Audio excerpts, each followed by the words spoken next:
రాజ్యం దొంగల రాజ్యం దోపిడి రాజ్యం ఇదేమి రాజ్యం దొంగల రాజ్యం దోపిడి రాజ్యం మక్కలు వెంటనే మక్కలు వెంటనే దొంగలు వెంటనే ఇదేమి రాజ్యం దొంగల రాజ్యం రావాలి రావాలి రావాలి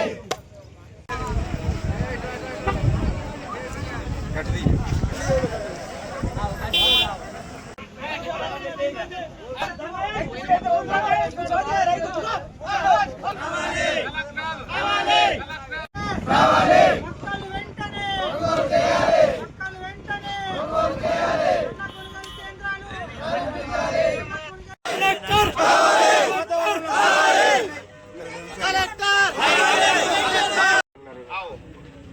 మార్కెట్ డిపార్ట్మెంట్ నుంచి గంటలో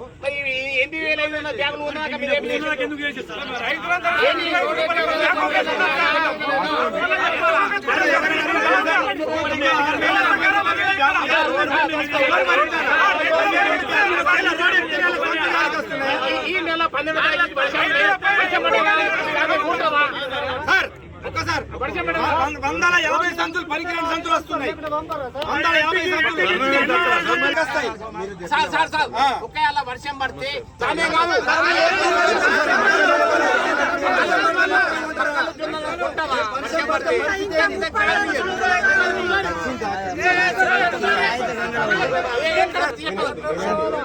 ఏం నచ్చింది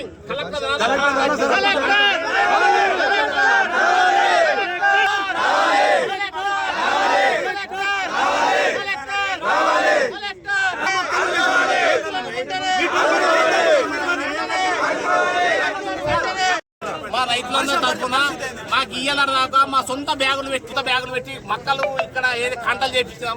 కనీసం లారీ తీయకచ్చు. మార్చికెళ్ళి స్టార్ట్ అయిన మక్కలు ఇయ్యాల దాకా మార్చి పోయింది, మే అది మార్చి పోయింది, ఏప్రిల్ పోయింది, మే వచ్చింది.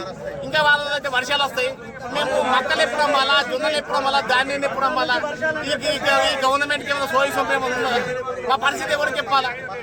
కనీసం నువ్వు ఇది పండించిన పండైతే కొనాలి కదా. ఇది భారతాన్ని పైలు ఇస్తాడా? భారతాన్ని దిక్కు దివాన్ లేకుండా పోయింది.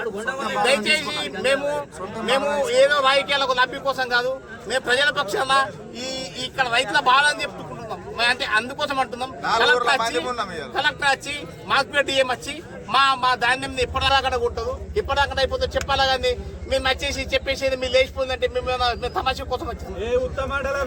మేము దయచేసి చెప్తున్నాం. పంట వచ్చింది, జొన్న పంట జోకినాం. ఇవాళ దాకా కాంటల ముహూర్తం లేదు, కాంటల ముహూర్తం దిక్కు తీయాలి లేదు. ఇవాళ పొద్దున మేము మక్కలు ఎప్పుడు అమ్మలు, జొన్నలు ఎప్పుడు అమ్ముడు, అట్లు ఎప్పుడు అమ్ముడు? మా పరిస్థితి ఓడికి చెప్పాలా? మరి జోకితేనే మా డబ్బులు వచ్చేది. జోకిన దానికి పైసలు దిక్కు తీయాలి లేవు. ఏం మా పరిస్థితి? అందుకే కలెక్టర్ వచ్చి చెప్పాలా. కలెక్టర్ వచ్చి మేము పలానా దాకా జోక్తాము, పలానా నాడు స్టార్ట్ చేస్తాము, పలానా పూట డబ్బులు వేస్తామంటే మాకు ఉంటుంది. ఇదేం లెక్క?